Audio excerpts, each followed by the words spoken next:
I know it's been a while since I've done a video. I thought I would just do a quick video to show one of the yarns I've been spinning. This one, it's made up of various different fibres. It's coarse spun over a commercial black yarn. No point spinning a yarn just to hide it with another one, so I just use leftover commercial yarn in cones for that sort of thing. And basically what I'm doing is I'm going to do a range of Game of Thrones inspired yarns. It'll be plied with various beads and charms and things like that that represent a particular area of Game of Thrones. And if you look at the colours in this one, you might get an idea what this one's going to be called, especially if I show you the bat in its raw form and the other colours. This is the bat that I've carded up, and it's got lots of dark colours here, a bit of grey, a bit of white, a bit of sparkle for ice. And I've got some black Shetland here raw, which I'm just going to put in randomly as well. I've got some grey Gotland locks as well, and I've got some white locks. I can't remember the breed this one is. Nice and fine to represent some snow. And I've got these dyed black Teeswater locks as well, which, look at them like this, you might get an idea what it is I'm making. This one is going to be the Night's Watch. So basically just get my bat here ready, and I'll show you some of the spinning. I'm going to show you all the processes. I'm not going to show you the whole thing from start to finish, apart from the fact I've already started, because I don't want this to be an 3-hour long video. But just I'll show you a little bit of spinning of this, and then I'll show you the next part, which will be the plying. So first of all,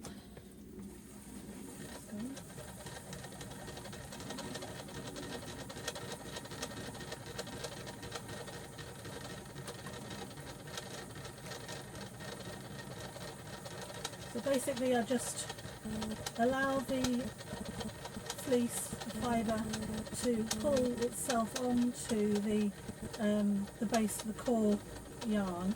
It just does it very easily. It doesn't need very much of a twist on this. The idea of this core spinning is that when I ply it, it slightly unspins from the core, and you get a lovely lofty soft yarn from it. I'll show you some that I've already got done, similar idea, which I've been doing recently. There's various ones I've got lying around here. This is the sort of thing that I'll be making with all the different colours. This one's been plied with a textured yarn and a pink lurex fibre, and I call this one Turkish Delight. It's got browns, bright pinks, reds, lighter pinks, and a bit of shine in there as well. And it's also got some beads in, so you can get the idea that there's a few beads here or there just dotted around, just to add a bit of interest to it. But it makes a lovely soft yarn, squishable, because of the way that it slightly spins from the core when it's plied. So you get a lovely squashy, soft yarn.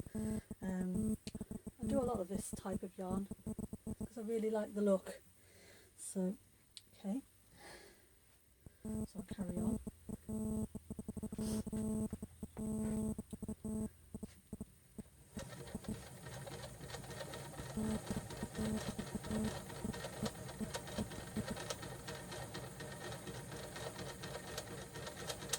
And I love the sort of lovely textured effect you get, where the different types of fibres that are in this bat come onto the area where you're drafting.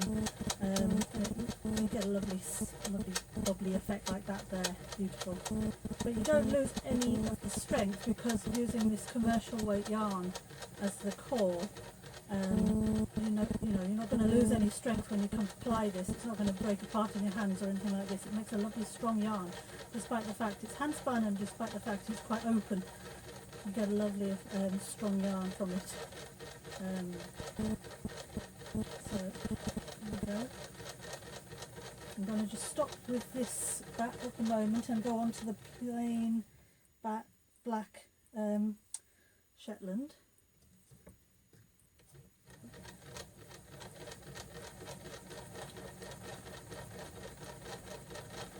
Just do a little bit of this.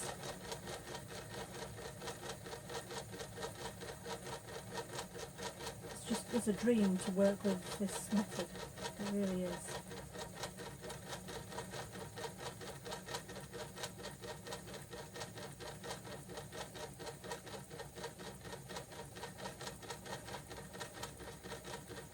That's good. Right, just wanted to have a little bit of that. Now I'm going to get some of this white. Get it like a bit of a cloud. Just let it pull it on.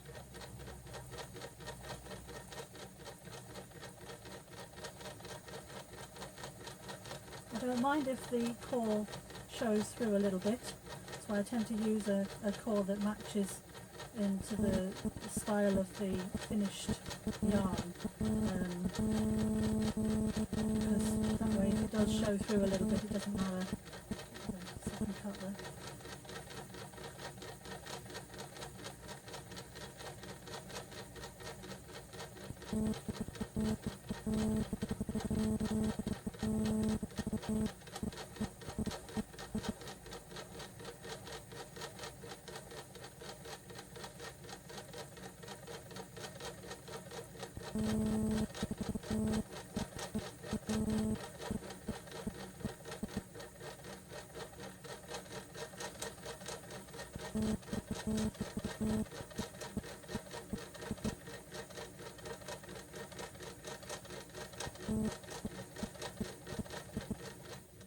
There we go, go back to the bat again.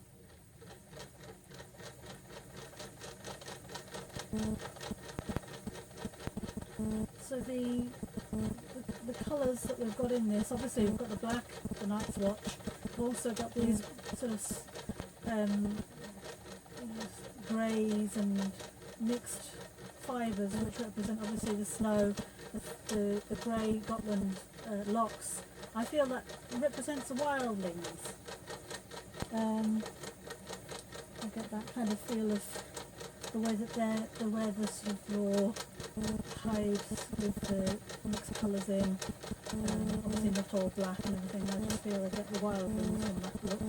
And obviously little bits of sparkle fibre in there for the ice. I'll also be plying this with a white textured yarn and a silver thread for a little bit more of the ice showing through.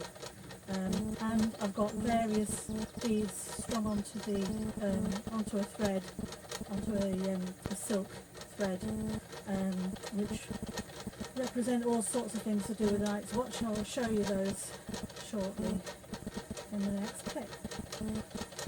But for now, I just wanted to show you a little bit of the actual spinning of this yarn. I don't know if you can see my hands there. Just check that that's in shot. Yes, it is. That's good. Yeah, so you should be able to see that. So next thing I'll show you is putting on one of these locks. So you just pull one out, tease it out into a couple of smaller bits.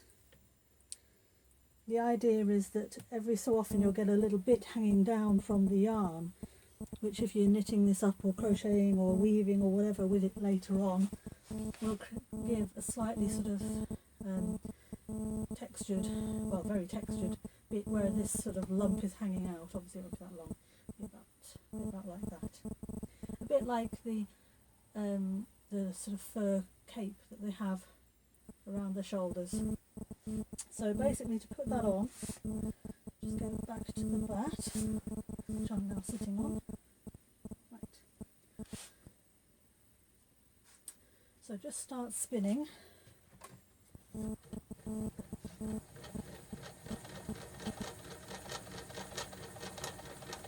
a bit noisy, this wheel, at the moment because I haven't used it for a bit. So you need a bit of oil. So as you do a little bit and then stop with the fibres there and just pop this in. Now we want to make sure that it doesn't spin in completely, you just want to anchor it in place. So just spin it on, kind of take the fibres around, which anchor it in place. And at the point you want it to start hanging out, just pop it out between your fingers like that. And then you can kind of hold it there.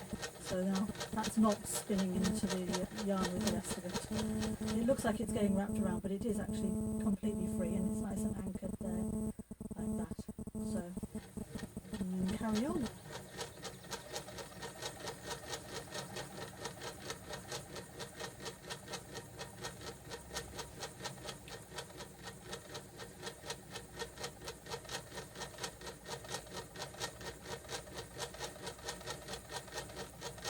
I love this textured effect that you get, which I feel like you very much get the effect of the North and the Night's Watch and the Wildlings, and everything's a bit rugged, and you know, it's not pretty and fine like King's Landing or anywhere else in the rest of Westeros. You get that lovely sort of rugged effect, like things are just there for practicality's sake, and it's just, it would knit up or weave up into something really textured and wonderful. There's a bit of white there, the ice again. And one of the some of the charms and things that I've got for the applying into this yarn, I've got little nuggets of quartz, which look a bit like ice, blocks of ice. I've got tiny little silver metal sword charms. I've got some little, I'll show you them obviously, I've got some little discs of shell which look a bit like the round chips that we used to vote for the Lord Commander of the Night's Watch. I've got some, what else have I got? I've got various little black beads, little white beads, little sort of silvery beads that look a bit like ice, obviously frost when it catches the light, all sorts of things. I'll be showing you those when I've strung a few of them on. Oh, I've also got some little snowflake beads. I've actually got some here from another project, left over from another project. So it's hooked onto some. Pick that up and then I'll show you. So you can see little plastic snowflakes. So they'll be going in there as well every so often to give the effect of snowflakes and falling snow. And obviously snow has more than one meaning for the Night's Watch. So basically I'm just going to carry on applying all of this, spinning all of this yarn, or spinning all of this yarn, and I shall come back to you in the next video to show you applying it together. Okay? Thanks very much. Bye. Okay, so I'm just coming back to you now with the second part of this Night's Watch Game of Thrones inspired yarn that I'm spinning. So I've got my single all spun here. Lots of colours in there as you saw before. And now I'm just starting to apply it together. Just put this back on my lazy cage. There we go. So what I've got to apply it with, I've got some white textured yarn, which is very thin, so it doesn't get too much overspin on it when you're playing with it. I've also got some silver thread, which is just an embroidery thread that I have lots of, as you can see, and I've got this other thread here on which I have strung a load of beads. So I'll show you what I've got here. So I've got some little snowflakes, bits bits of like clear quartz nuggets, some little tiny iridescent, you can't really see, iridescent sort of beads there as well. Some of these massive plastic beads which I think look a bit like dragon glass, sort of the daggers. Got some blue beads looking a bit sort of icy, a little bit cold, some smaller blue beads as well, and then some little charms which are in the shape of swords, lots of them. And then also I've got these feathers which I've put onto a little clamp. It's like what you would put a beading, if you were beading onto a ribbon or something like that, and you wanted to clamp it in to make it into a necklace or something, you would use that. And that's it basically. I think that's everything. Oh no, there's one more thing here. Also these little discs as well, which I thought just looked exactly like the discs used to vote for commander. So I'll just show you a little bit of this plying. So all you need to do, it means you've got a lot of threads here, but basically you've got two. You've got that one, which is your 3 threads together with your beads attached, and you've got your single.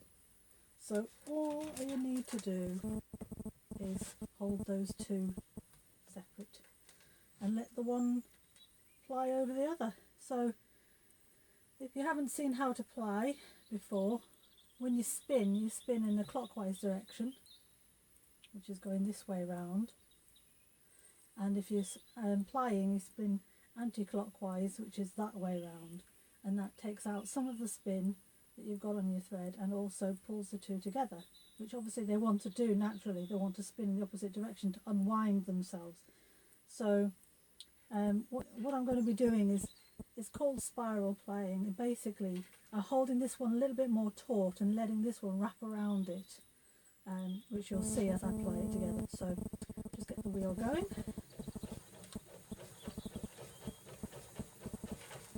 And just let it all come on its own. It does it all itself really. You're just holding it back and pushing it on as it goes. And I've just put the little snowflake in place there. So basically every so often you can just kind of push a bead forward. It holds it in place because you've got 3 threads there. So there's a bit of friction to hold it in place. And then you just allow the yarn to wrap around either side of it and hold it in place. And when you want to just pull the thread out from these beads, you will see, I'll show you how many beads I've got here. It's actually quite heavy. Just get this, get an idea. You can probably hear the thread untangling there. That's how many beads I've got.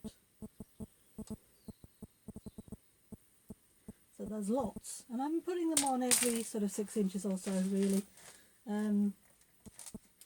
maybe more. I've got 2 of these threads and I've got plenty of beads left, so if I ever run out, and I don't expect I will, because I know how often I need to put beads on for the amount of beads that I want on here. So I know how many to do, and I think I have plenty here for the amount of single that I got. So I'm just doing this large one now. I've got all the threads on one side, and what I'm going to do is kind of force this part of the yarn to sit on the other side, and it'll help to anchor this into place. Otherwise what can happen is, if I allow it all to hang on one side as the yarn is set in hot water and so on, it can eventually loosen and actually hang loose and pull its way loose. So by having that on one side and this on the other, it helps to hold it in place. So, and also to make a nice strong connection, you can also just add a couple of extra spins on this side of it and then let it jump across, and then do the same on the other side. Push that upwards. Helps to not allow it to push backwards. There. And just allow it to kind of really wrap it on nice and tight so that can't really move. That's not moving now. Okay, and then carry on.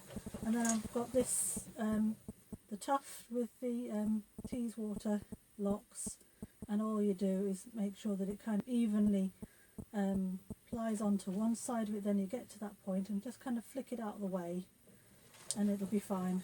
It'll hold it in place whilst you apply the rest on. As you see, it doesn't matter about it folding back on itself as it goes into the wheel. It's fine. And then you carry on. And basically, as I say, just allowing a bead to come forward every so often. Sometimes I go by the thickness of the single as it's coming through.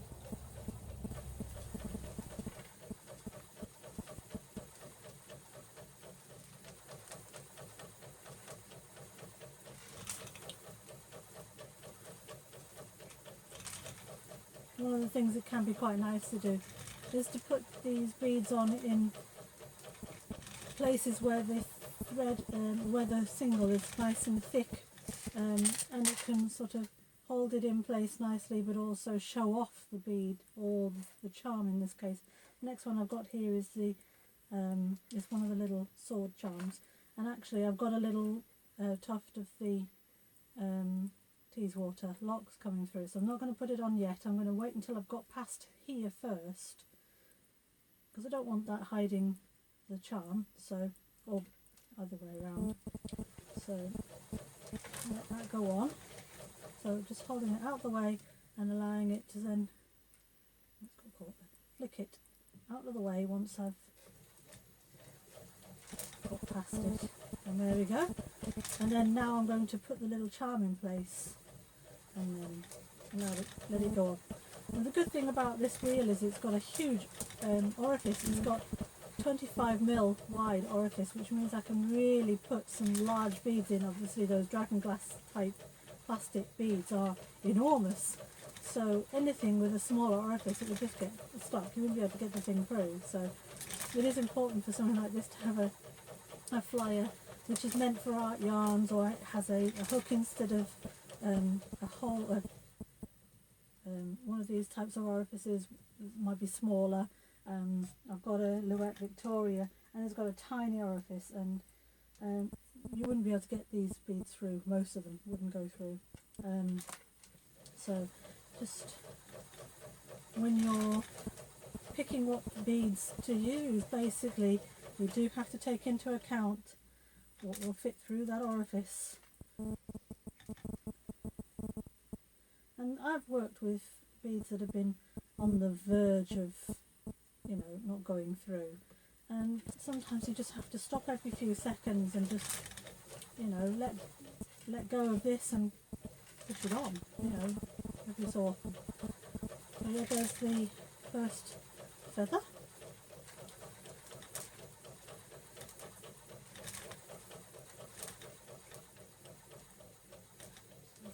A little clearer iridescent bead there.